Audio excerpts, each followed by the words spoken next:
Park Taiho woke up to the sound of alarms.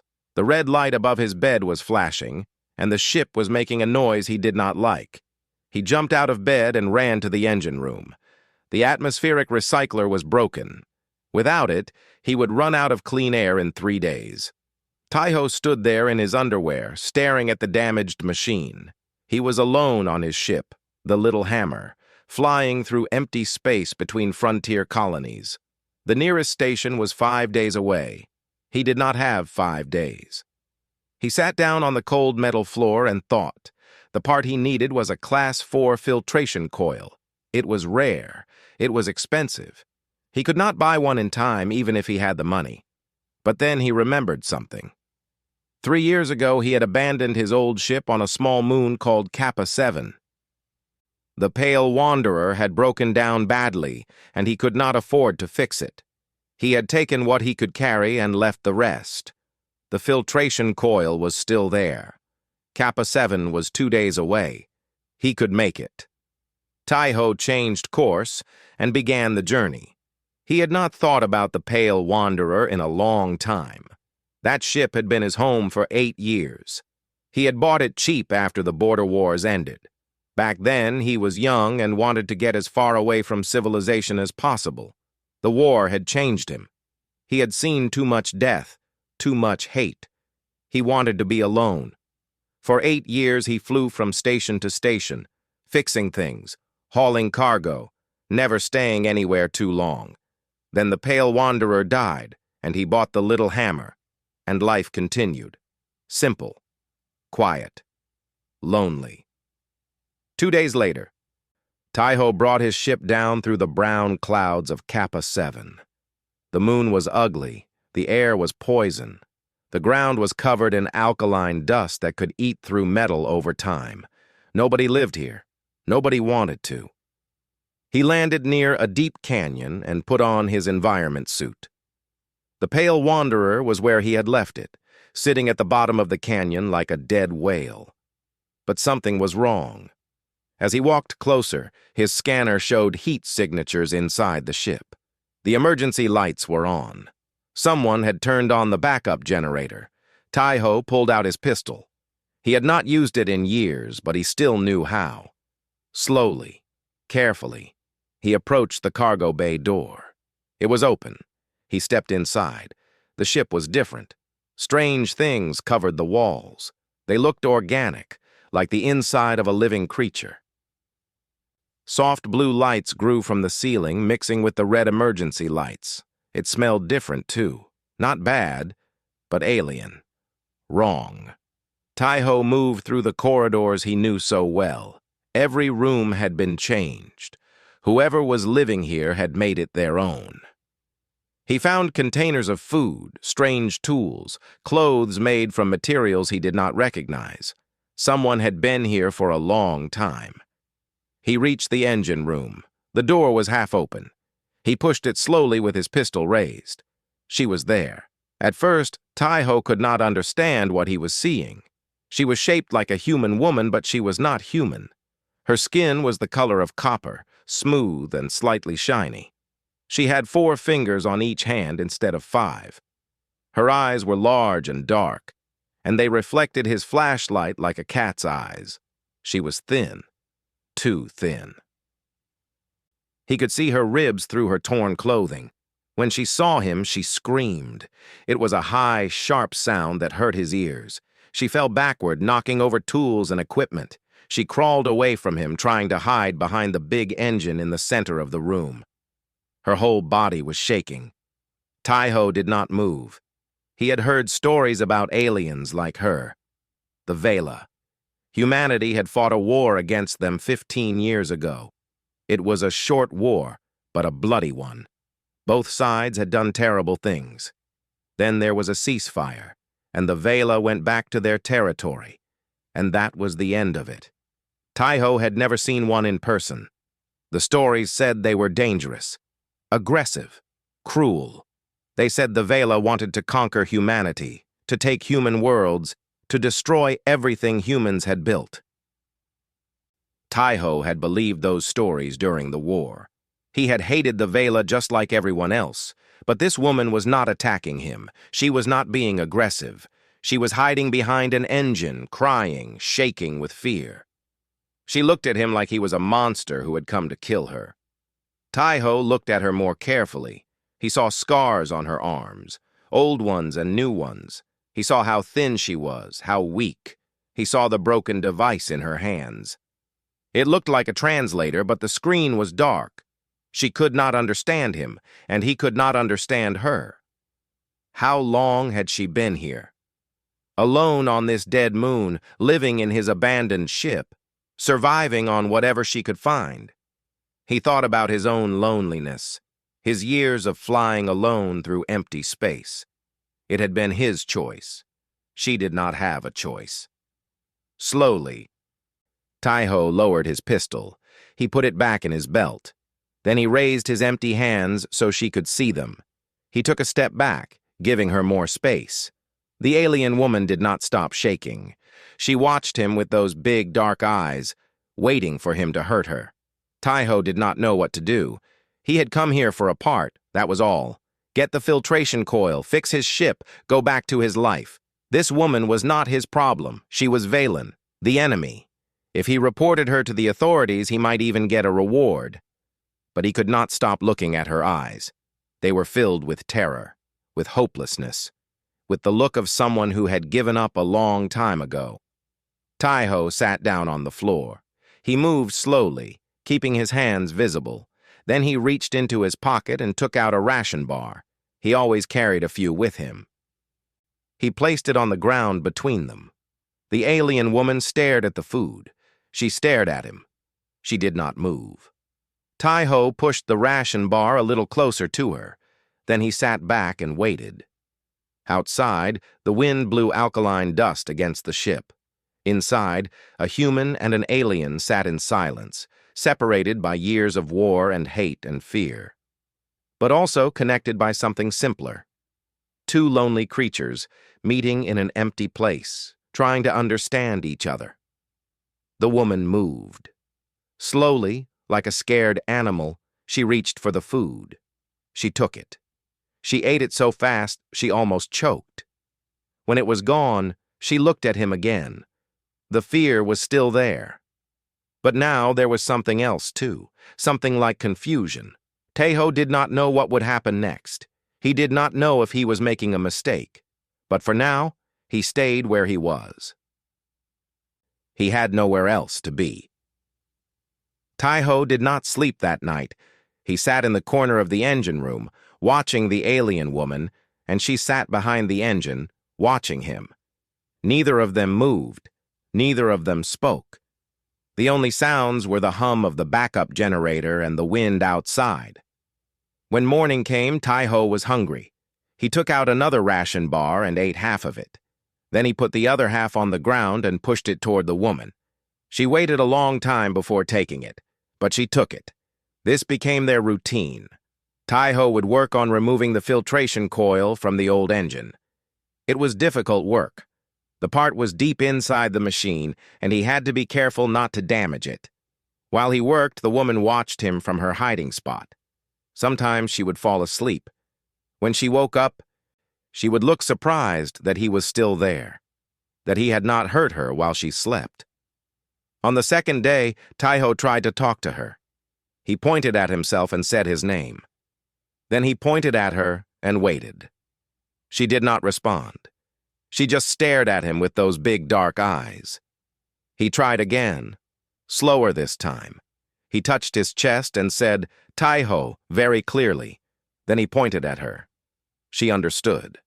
Her mouth moved, and a sound came out. It was soft, almost a whisper. "Yira." Taiho smiled. It was a small victory, but it felt important. "Yira," he repeated. She flinched when he said her name, but she did not run. After that, they began to communicate in small ways. Taiho would point at things and say the human word. Sometimes Yira would say the Valen word back. Sometimes she would just watch in silence. But slowly, very slowly, she began to trust him a little more. On the third day, Taiho found her translator. It was lying in the corner, broken and dark. He picked it up and looked at it carefully. The casing was cracked, and some of the internal parts were damaged. But Tai-Ho had fixed many things in his life. He was a good mechanic. He thought he might be able to repair it.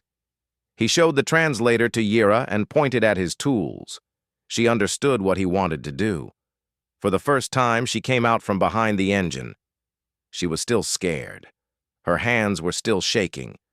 But she sat near him and watched as he opened the device and began to work. It took many hours. Some parts were too damaged to save, so Tai-Ho used pieces from the Pale Wanderer's communication system instead.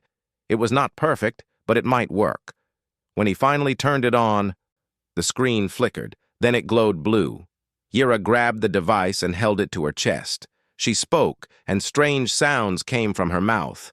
The translator processed them, and then a mechanical voice said in human language, "You fix. Why you fix?"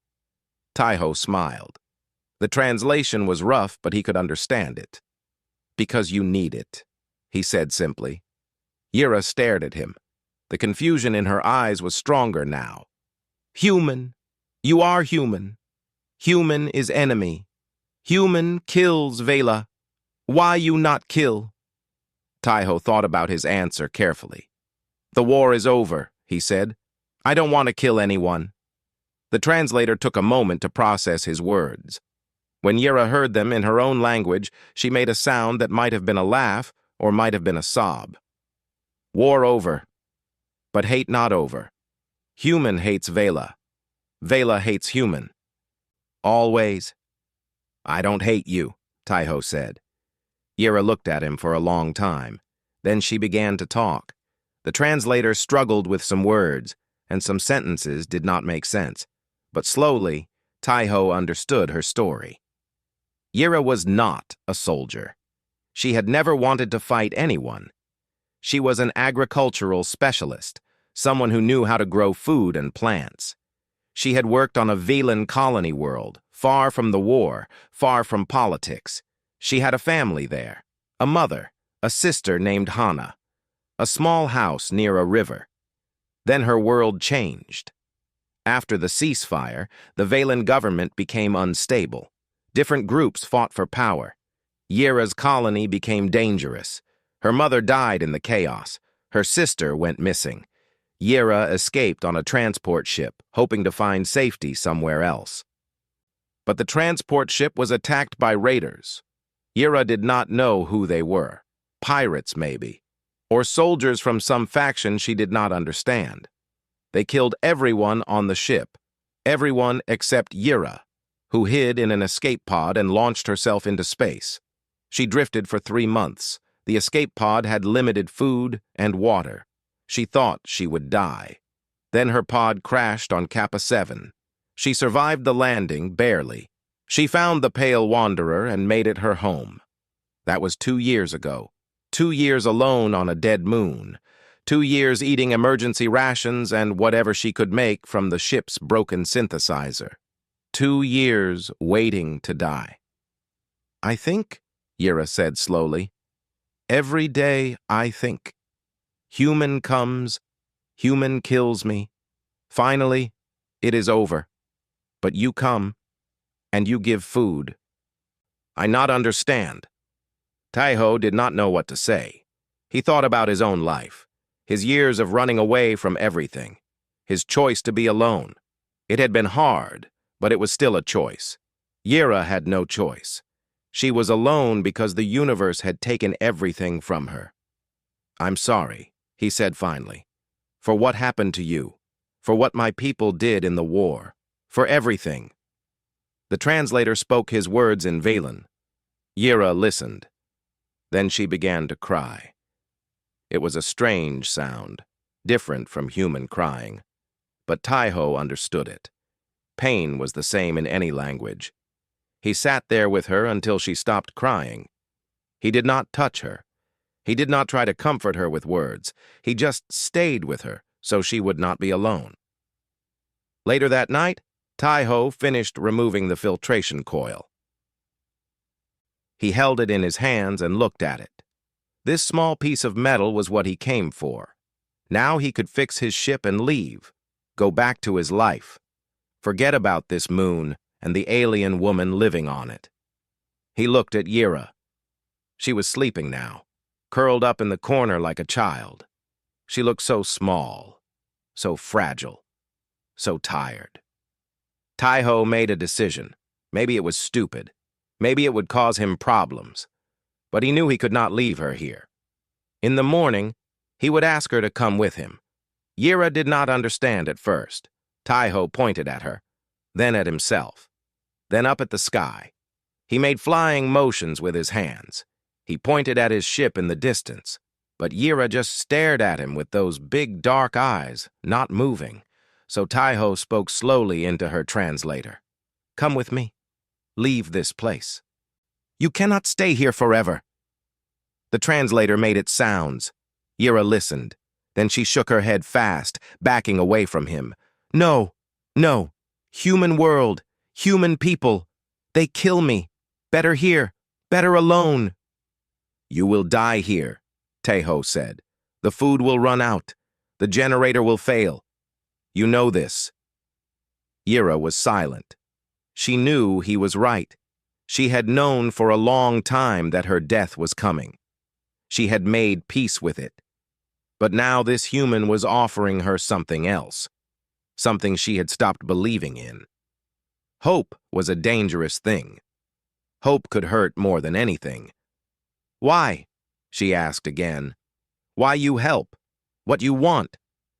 Taiho thought about the question. What did he want? He did not know this woman. He owed her nothing. Helping her would only make his life more difficult, but he kept thinking about her eyes. The loneliness in them, the same loneliness he saw in the mirror every morning. "I don't want anything," he said. "I just want to help." Yira looked at him for a long time. Then slowly, she reached out and took his hand. Her skin was cool and smooth, different from human skin. Her 4 fingers wrapped around his 5. She was shaking. "I come," she whispered. "I trust. If you lie, if you hurt, it does not matter. I am already dead, but maybe you are true. Maybe." They walked to the little hammer together. Yira moved slowly. 2 years of poor food and no exercise had made her weak. Several times she had to stop and rest. Taiho waited for her each time, patient and calm. When they reached the ship, Yira stopped at the entrance. She looked at the metal walls, the human writing on the signs, the strange human machines everywhere. This was an alien world to her. She was stepping into the unknown. Taiho offered his hand again. "It's okay," he said. "You're safe." She took a breath and stepped inside. The journey back to Dustfall Station would take 2 days. In that time, Taiho learned many things about Velen culture, and Yira learned many things about humans. Some of these lessons were funny, some were confusing, some were uncomfortable. The first problem was food. When Taiho sat down to eat dinner, he invited Yira to join him. She looked horrified. Through the translator, she explained that Valens never ate in front of others. Eating was private, personal, almost sacred. Sharing a meal was something only family did, only people who loved each other deeply. Taiho apologized and gave her food to eat in her room. But he felt strange about it. For humans, sharing food was normal. It was how friends connected. He had not thought about how different other cultures might be. The second problem was sleep. Taiho slept for 8 hours like most humans. When he woke up, he found Yira standing in the corridor looking scared. She explained that Valens slept in short periods, 2 or 3 hours at a time. When Taiho did not wake up for so long, she thought something was wrong with him. She thought he might be sick or dying. "No," Taiho laughed. "Humans just sleep a lot. It's normal." Yira did not look convinced. She watched him carefully for the rest of the day, as if expecting him to collapse at any moment. The third problem was music. Taiho liked to play music while he worked. He had a collection of old songs from Earth, slow and peaceful, good for concentrating. But when he turned on the music, Yira became very upset. She covered her ears and made distressed sounds. When he turned it off and asked what was wrong, she explained through the translator. Valens communicated partially through tones and sounds. Their language was not just words, but also music. When Yira heard human songs, she heard what sounded like words, but words that made no sense. It was like someone speaking nonsense directly into her brain. It was confusing and disturbing. "I'm sorry," Taiho said. "I didn't know." He did not play music again while she was nearby, but there were also good moments. Taiho showed Yira the stars through the cockpit window, naming the systems he knew. She pointed out stars, too, telling him their Valen names. They were looking at the same sky but seeing different things. On the second day, something changed. A small system on the ship broke down. It was not serious, just a power regulator that needed adjustment, but the standard procedure would take hours. Taiho did not have hours, so he improvised. He used a piece of wire and a bit of creative thinking to fix the problem in 20 minutes. Yira watched everything. When he finished, she asked him to explain what he did. The translator struggled with the technical words, but she seemed to understand the basic idea. He had not followed the rules. He had invented a new solution. "Valens do not do this," she said. "We have procedures. We follow procedures. Always. New ways are dangerous. New ways fail." "Sometimes," Taiho admitted, "but sometimes new ways work better. You have to be willing to try." Yira thought about this for a long time. "Human way," she said finally. "Strange, dangerous, but also," she searched for the right word, "brave."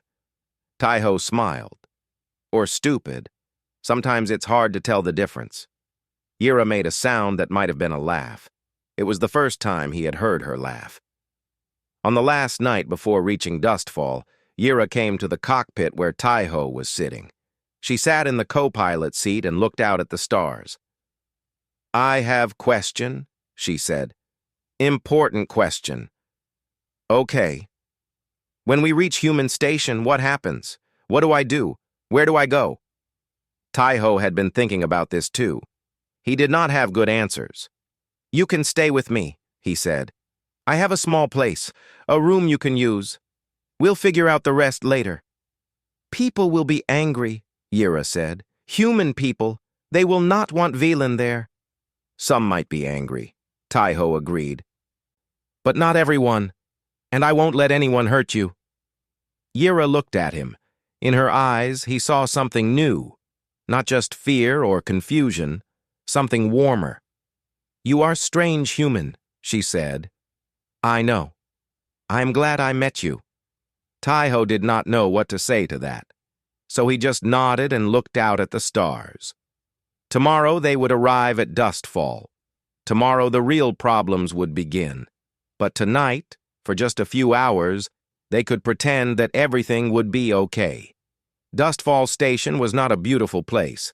It was built into an asteroid, a collection of metal corridors and recycled air and people who had nowhere else to go. Miners lived here, salvagers like Taiho, traders who did not ask too many questions, people running from something, people looking for something, people who just wanted to be left alone. Taiho had lived here for 3 years. He had a small repair shop on the lower level and an apartment connected to it. 2 rooms, a bathroom, a tiny kitchen. It was not much, but it was his. Now it would be Yira's home, too. They arrived at the station in the early morning. Taiho guided the little hammer into the docking bay and shut down the engines. He looked at Yira sitting in the co-pilot seat. She was staring out the window at the station, her hands gripping the armrests tight. "Stay close to me," Taiho said. "Don't talk to anyone. Keep your head down." Yira nodded. She pulled the hood of her borrowed jacket over her head, hiding her copper skin and dark eyes. She looked almost human in the dim light. Almost. They walked through the station together. Taiho greeted a few people he knew, keeping his conversations short. He could see people looking at Yira, trying to figure out who she was. A few seemed suspicious, but no one stopped them. They reached his apartment without trouble. Taiho opened the door and led Yira inside.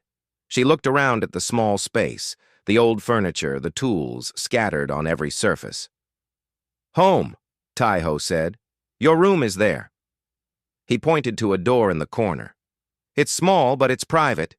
You can lock it if you want." Yira walked to the room and looked inside. It was barely bigger than a closet, with just a bed and a small table. But to her, it might as well have been a palace.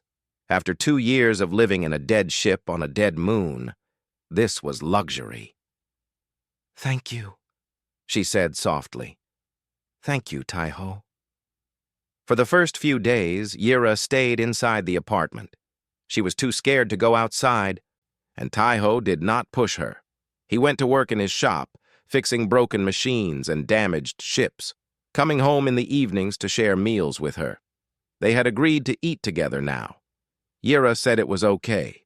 She said Taiho was like family. But word spread fast on a small station. People talked. They whispered about the strange woman living with the mechanic. Some said she was a refugee from the outer colonies. Others said she was a criminal hiding from the law. And a few people, the ones who looked more carefully, said she was something else, something alien. 1 week after they arrived, Taiho came home to find a young woman waiting outside his door. She had short black hair and dirt under her fingernails. Her name was Beck Sue, and she ran the station's hydroponic gardens. "I heard about your friend," Sue said directly. "The Valen woman." Taiho's body went tense. "I don't know what you're talking about." Sue smiled. "Relax. I'm not here to cause trouble. I'm here because I'm curious. I've never met a Valen before, and I heard she knows about agriculture." Taiho studied the young woman's face. She seemed honest, open, not afraid or angry like he expected. "Why do you care?" he asked. "Because our gardens are dying," Sue said. "The soil recyclers are failing, and we're losing crops every week. I've tried everything I know, but maybe someone with different knowledge might have different ideas." She shrugged. "It's worth asking." Taiho thought about it. Then he opened the door and called for Yira. That meeting changed everything. Yira was nervous at first, hiding behind Taiho, barely speaking. But when Sue started talking about plants and soil and growth cycles, something woke up in Yira's eyes. This was her world. This was what she knew. This was who she was before everything went wrong. They talked for hours. Sue showed Yira pictures of the gardens on her tablet. Yira explained Valen growing techniques that humans had never used. Some ideas would not work here, but some ideas might. By the end of the night, they had a plan. Over the following weeks, Yira began spending time in the gardens with Sue.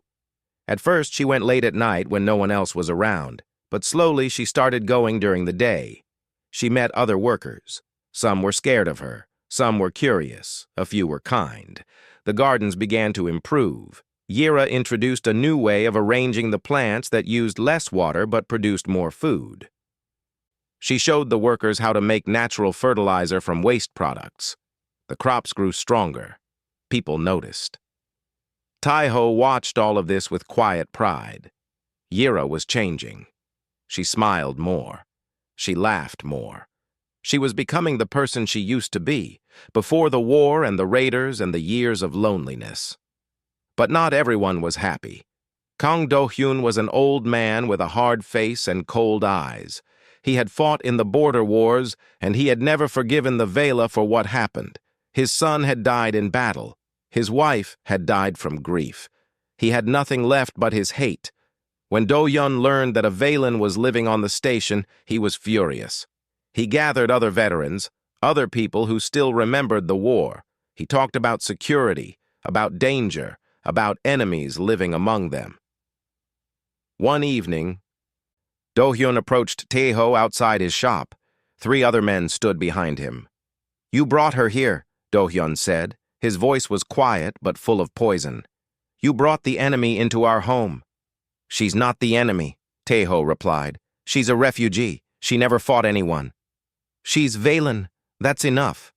Do-hyun stepped closer. "Get rid of her. Send her away, or we will do it for you." Tae-ho did not back down. "She's not going anywhere, and if you touch her, you'll answer to me." For a long moment, the 2 men stared at each other. Then Do-hyun smiled. It was not a friendly smile. "We'll see," he said. Then he walked away. That night, Tae-ho told Yira what happened. She was scared but not surprised. She had expected this. Hate was something she understood. "Maybe I should leave," she said. "I bring you trouble. I bring danger." "No," Tae-ho said firmly. "This is your home now. We'll deal with Do-hyun together." But Do-hyun did not wait. 3 nights later, while Tae-ho was out fixing a ship on the docking level, Do-hyun and his men broke into the apartment. They came with weapons. They came with hate. They came to end the problem permanently. Yira fought back. Valens were stronger than they looked, and desperation made her fierce. But she was 1 against 4. They beat her down. They dragged her toward the door. Then Sue arrived. She came with 2 friends from the gardens, and she came angry. She had a stun baton in her hand, and she knew how to use it. The fight was short and brutal. Do-hyun and his men ran, but not before Sue marked one of them with a burn that would scar. When Tae-ho came home, he found Yira on the floor, bruised and bleeding but alive. Sue was kneeling beside her, holding her hand. "We need to leave," Yira said through broken lips. "This place is not safe. Not for me. Not for you." Tae-ho looked at his damaged apartment, his damaged friend, his damaged life. Yira was right. Dustfall was no longer home. "Do you have somewhere to go?" he asked. Yira was quiet for a moment. Then she said something that changed everything. "I know a place. Safe place. But it is in Valen space. You cannot go there. Humans are forbidden." Tae-ho looked at Sue. Sue looked back at him. Neither of them spoke, but they understood each other. "Tell me about this place," Tae-ho said. And Yira began to talk about a station between the stars, where peace was more than just a dream. The station was called Haven. Yira explained it through swollen lips. Her voice tired but hopeful. It existed in the neutral zone between human and Valen space, built secretly by people from both sides who were tired of hate. Scientists, artists, refugees, dreamers. People who believed that 2 species could live together without killing each other. "It is small," Yira said. "It is poor. It is not recognized by any government, but it is real, and they will accept us there." "Us?" Tae-ho asked. "Humans are welcome at Haven. Not many come, but some do. The people there do not care what species you are. They only care about peace." Tae-ho thought about his life on Dustfall, his small shop, his quiet routine, his lonely existence. He could try to rebuild. Wait for Do-hyun's anger to cool, go back to the way things were before, but things would never really be the same. He had changed. Yira had changed him. He did not want to go back to being alone. "How far is it?" he asked. 1 week, maybe more. Sue spoke up. She had been quiet until now, cleaning Yira's wounds with gentle hands. "I'm coming too." Tae-ho looked at her. "You don't have to do this. It's not your problem." "It became my problem when I decided to help." Sue smiled, but her eyes were serious. "Besides, I'm curious. A station where humans and Velans live together. That sounds like something worth seeing." They left that night.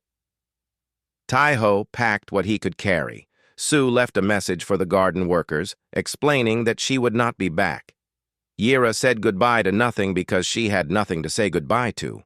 The little hammer flew away from Dustfall Station and into the black space between stars. Behind them, their old lives disappeared into the distance. Ahead of them, The unknown waited. The journey took 9 days. They traveled through empty regions where no ships flew, following coordinates that Yira remembered from her time before the war. She had never been to Haven herself, but she knew people who had. She knew the way. During the journey, Yira healed. Her bruises faded, her cuts closed. But more than her body, her spirit healed too. She spent hours talking with Sue about plants and growth and life. She sat with Taiho in the cockpit, watching the stars go by. She laughed more than she had in years. On the 7th day, Yira told them about her sister. "Her name is Hana," Yira said. "She is younger than me, smarter than me. When our colony fell apart, I lost her. I searched for months, but I could not find her. I thought she was dead." "But now?" Taiho asked. "The network at Haven, the people who help refugees, they have records, lists of survivors. Maybe—" She stopped, unable to finish the sentence. Hope and fear fought in her eyes. "We'll find out," Sue said, putting a hand on Yira's shoulder. "Together." On the 9th day, they arrived. Haven was not impressive to look at. It was an old mining station, rebuilt and expanded over many years. Parts of it were held together with patches and prayers. The lights flickered. The corridors were narrow and crowded. It looked like it might fall apart at any moment, but when Taiho stepped inside, he understood why it was special. He saw a human man arguing with a Velan woman about the best way to cook vegetables. He saw Velan children playing a game with human children in a common area. He saw people of both species working together, talking together, laughing together, not perfectly, not without problems, but together. This was what peace looked like. Not a document signed by politicians, not a line drawn on a map. Just ordinary people choosing to trust each other. A Velan official welcomed them to the station. Her name was Dara, and she was old and tired but kind. She listened to their story and nodded slowly. "You are welcome here," she said. "All of you. We have room. Not much room, but room." Then she looked at Yira. "You are looking for someone. A sister named Hana." Yira stopped breathing. "How do you know?" "Because she is looking for you too."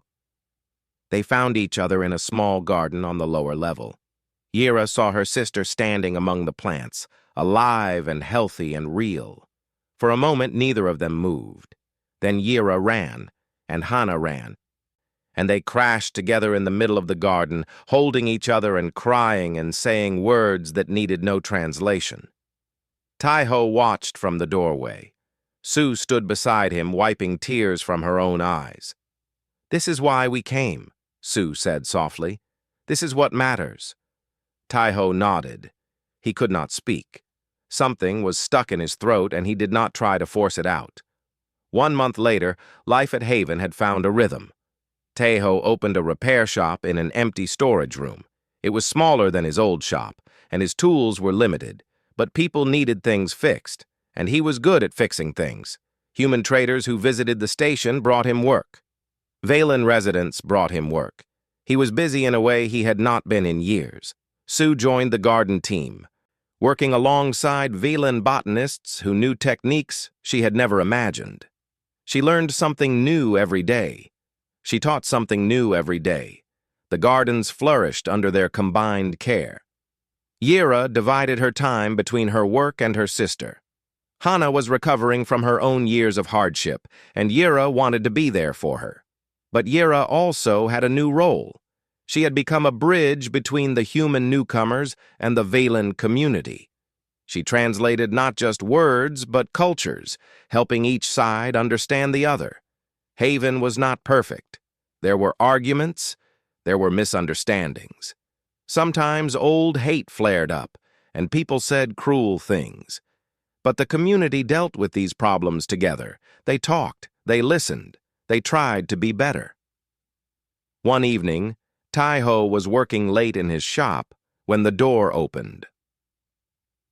A young Velan man walked in, holding a broken device in his hands. He looked nervous, uncertain. He kept glancing at Taiho as if expecting to be attacked. "Can I help you?" Taiho asked. The young man hesitated. "I heard about you," he said through his translator. "The human mechanic who helped one of our people. I was not sure if... I did not know if you would help me too." Taiho smiled. He had seen that look before. The fear, the hope, the desperate wish that maybe things could be different. "Let me take a look at that," he said, reaching for the device. The young man relaxed. Just a little. Just enough. Taiho began to work. Outside, the stars continued their ancient journey through the sky. Inside, in a small repair shop on a fragile station, a human and a Valen sat together in peace. It was a small thing. One person helping another, one moment of trust in a universe full of fear and hate, but small things had power. Small things could grow. Yira had taught him that.